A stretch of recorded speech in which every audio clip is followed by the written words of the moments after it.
Bra grabbar, kom igen nu! Kör nu! Springer Lorenzo barfota och tar sig nöjd här. Han kör barfota. Kvinnliga 2 meter också. Han ska ha skor imorgon, så. Segrade gjorde alltså Wilhelm från Gotland på 7:43. Ja, men jag sympatiserar med det. Jag brukar träna barfota också ibland. Oväntat. 7:55,61 och på fjärde plats Eva Wahlberg från Uppsala Löparklubb på 8:19,83. Bra Otto! Jättebra Fredrik, kom här nu! Det är faktiskt så att det är Pigstedt från Huddinge som har tagit en ganska ordentlig ledning här efter bara ett varv. En liten bit bak längre i fältet har vi på andra plats Lorenzo Nesi, studenterna, följt av Hässelbys Johan Engholm. Han låter dem gå i kapp, skulle jag gissa det. Det borde han göra. Ja.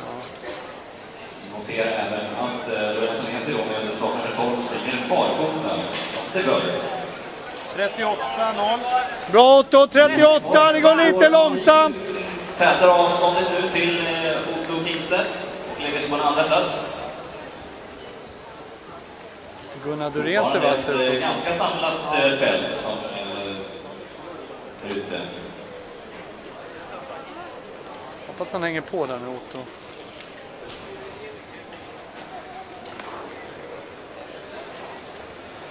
Alltid lite mer förändringar. Ja, Johan går nu upp i ledningen. Och i rygg på honom är det Glanshammars Fredrik Ljusström. Lorenzo Nesi på tredje plats. Otto, häng med där nu! Häng med där nu, Otto! Kom igen nu, John! 8-9 plats. Utvändigt om... Lite för långsamt nu. Så ja. Han kommer inte om riktigt. Då har vi även... John ser stark ut. Han smyger med där, ser du det? Han har sikte på brorsan. Han har sikte på brorsan.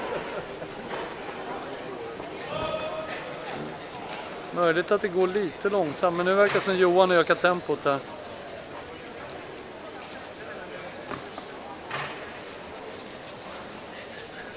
Otto är med och kör. Här på Johan. Som går in på 37. Bravo Kingstöttarna! Bra Otto! Bra här framme i täten. Fortfarande alltså Hässelbys Johan Engholm i spets. Jag tycker Uffe ser stark ut också. På tredje plats Lorenzo Nesi. Utvändigt om honom går nu det är en stor dag, båda med. Ja, det är lite kamp det här. Jag vet inte, nu ska jag säga. Nu händer någon grej här. Nej. Han springer för rycket, Otto. Bra. Om Lorenzo där nu då. Kom igen. Bra Otto, det är bra Jan! Häng på där framme nu! Kom igen nu! Det är bra grabbar! Det är bra Uffe! Kom igen, häng på nu Uffe! Tappa inte där! Alltjämt en ganska samlad klunga löpare längst fram där. Och vad hade de på kilometern? 37... Vad hade de på kilometer, passeringen? De som fick det? Ja, jag har det. Han kan inte ha briller så lägger rätt sida. Han måste ha karbonbriller. Han får ju lägga lite deg på grabben. Mycket? 307. Lite långsamt det faktiskt. Johan står fortfarande för farthållning här. Bra Kom igen Otto, häng på nu där framme. Kom igen nu John. Kom igen nu Uffe. Nej, jag är inte överraskad. Ja, det gör han ju oftast i och för sig. Kommer Uffe.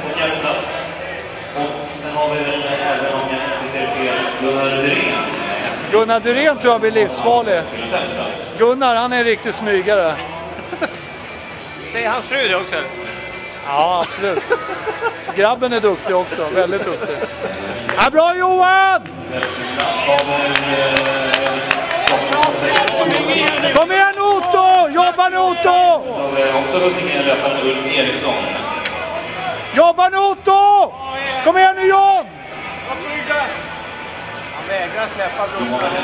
Det är väldigt jämnt och fint. Riktigt bra farthållning som man har jobbat fram. Nu är Otto en svacka här. Under passeringen, det är de bara Vi ser en liten bil upp till de två längst fram. Man inte täta det på målrakan. Men tack att du kommer nu då. Vadå där med du? Jobba nu Otto! Gunnar Dyrén jobbat sig upp på en fjärde plats. Sen började det springa upp lite bakom dem.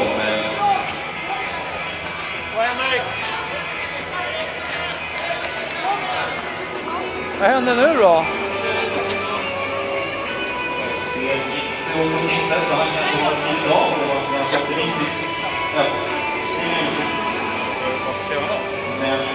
Bra John! Kom igen nu John!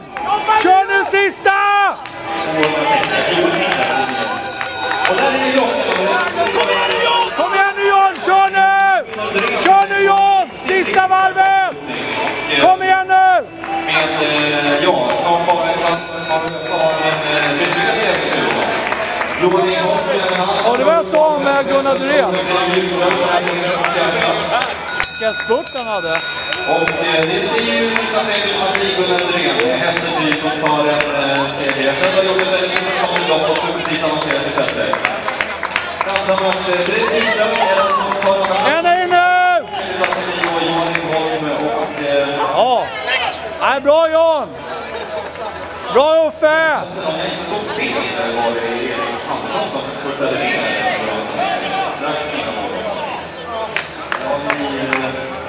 6 och 14. Bra det. Mycket bra. Det var titanbriller så är det 6-11. Eller hur? Nummer 14,